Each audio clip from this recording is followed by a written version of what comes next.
The story begins with celebration. Headlines flashed, markets reacted, and political allies praised what was being called a major diplomatic breakthrough. After weeks of tension, a deal was announced that promised to calm one of the most dangerous economic rivalries in the world. On the surface, it looked like a reset button had been pressed. Governments relaxed, traders exhaled. Farmers and manufacturers hoped relief was finally on the way. But almost immediately, something didn't feel right. While the announcement sounded massive, the details were thin. Investors started digging. Analysts began comparing statements. And behind the applause, a quiet unease spread through global supply chains. When a deal is truly solid, companies rush to act. This time, many paused instead. Orders weren't placed. Contracts weren't finalized. It was like being told a storm had passed, while the sky still looked dark. This is where the real story starts. Not with what was said loudly, but with what wasn't confirmed clearly.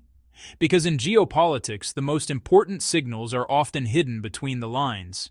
And as those lines were examined more closely, the so-called victory began to look less like a breakthrough and more like a carefully staged moment of calm. The announcement came with a long list of bold promises, and each one hit a sensitive pressure point in the global economy. First, there was rare earth access. These are the quiet backbone of modern technology, used in electric vehicles, fighter jets, wind turbines, and smartphones. The claim was that restrictions would be lifted and supply would flow again, easing fears across defense and manufacturing industries. Then came agriculture. It was said that massive purchases of soybeans would resume, enough to rescue struggling farmers and stabilize rural economies. For communities that depend on exports, this sounded like rain after a drought. On top of that, there were promises of eased export controls, reduced port fees, and renewed cooperation on sensitive issues that had frozen trade for months. Put together, the message was simple and powerful. The pressure campaign had worked.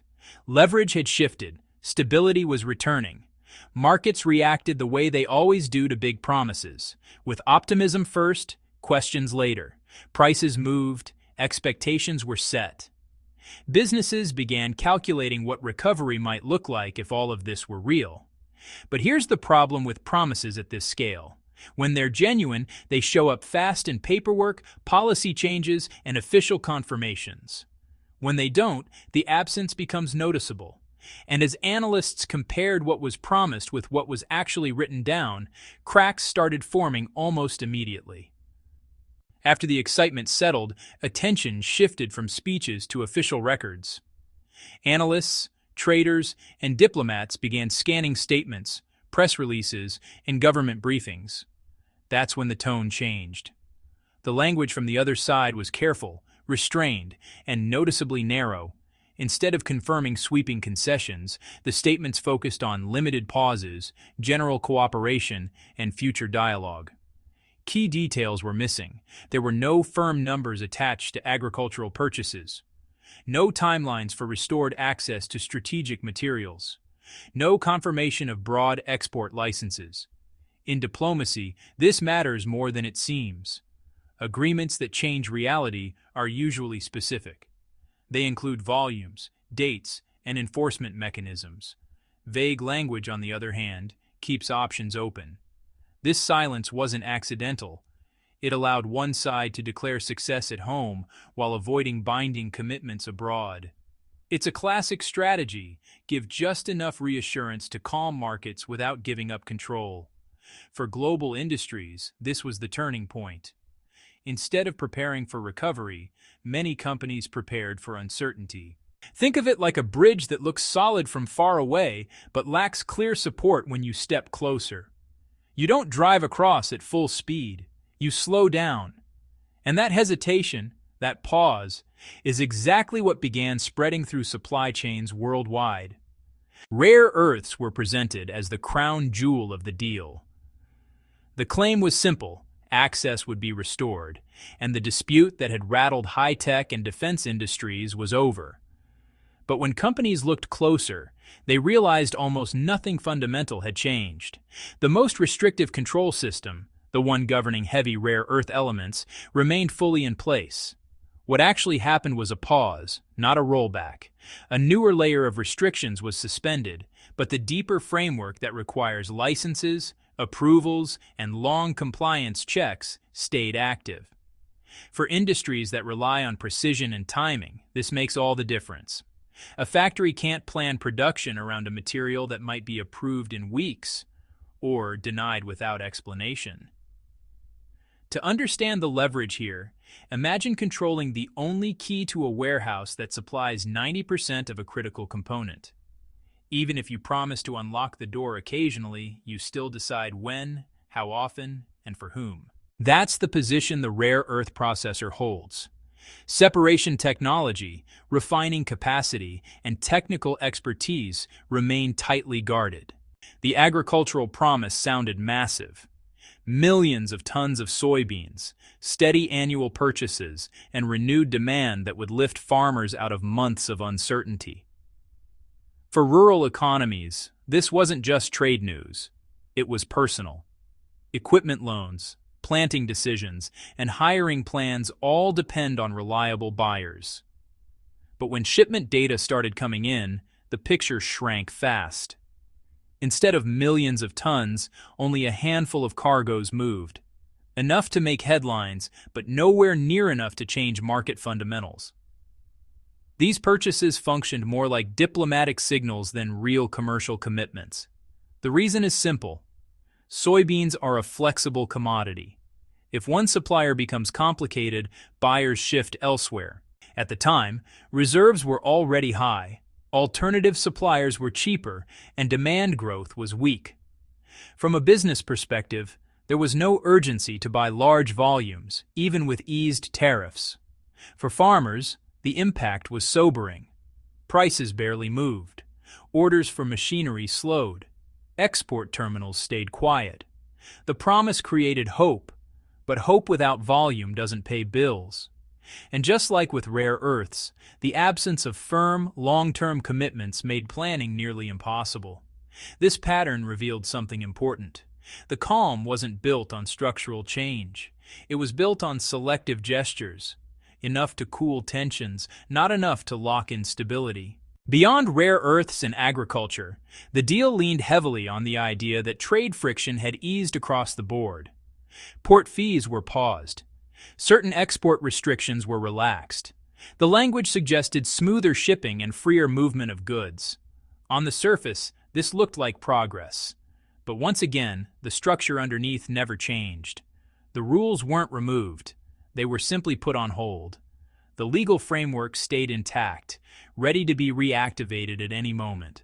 For shipping companies and exporters, this is like, well, driving with the brakes half engaged. You can move, but you never feel safe accelerating. Export controls followed the same pattern. Some narrow categories were eased, but the core restrictions on sensitive materials remained untouched. This meant businesses couldn't plan long-term investments or sign multi-year contracts with confidence. No company wants to build a factory around rules that might disappear after the next political disagreement.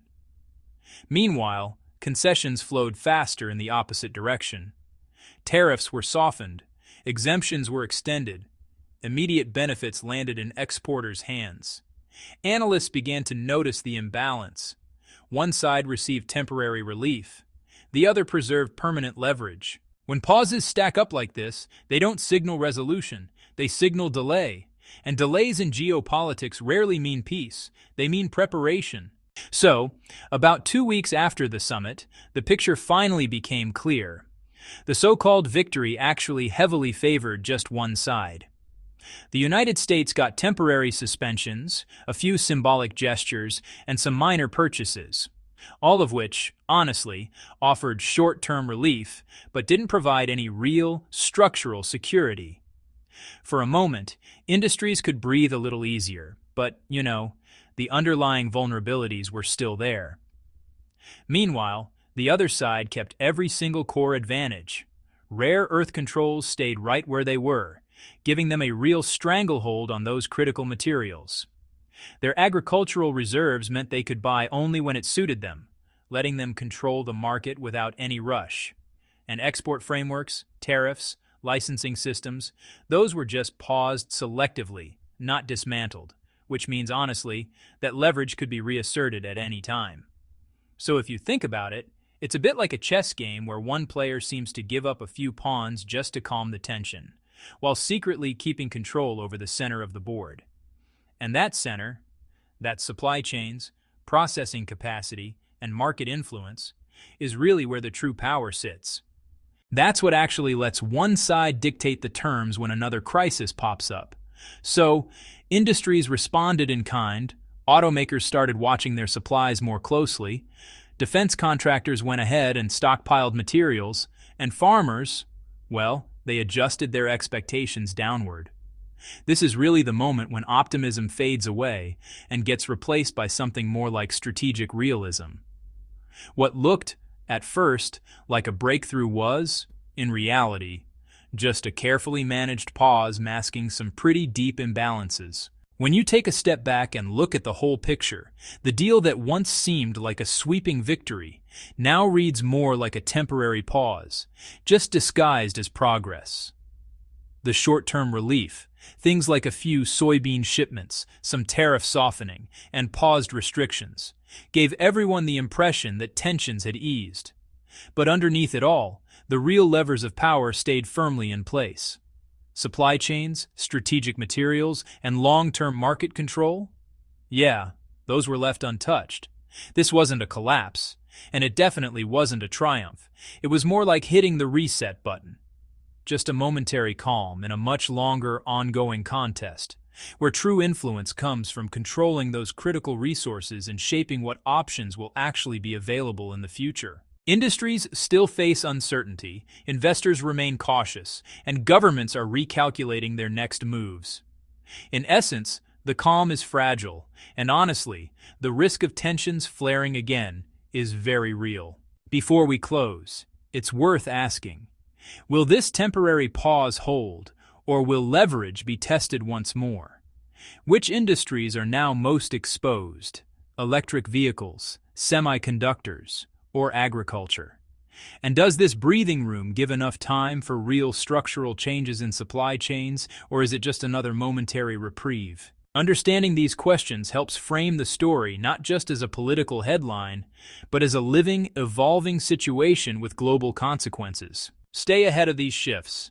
Subscribe, tap the notification bell, and join the conversation. Share your thoughts in the comments. Your insights help track who really holds the power in this unfolding geopolitical chess game.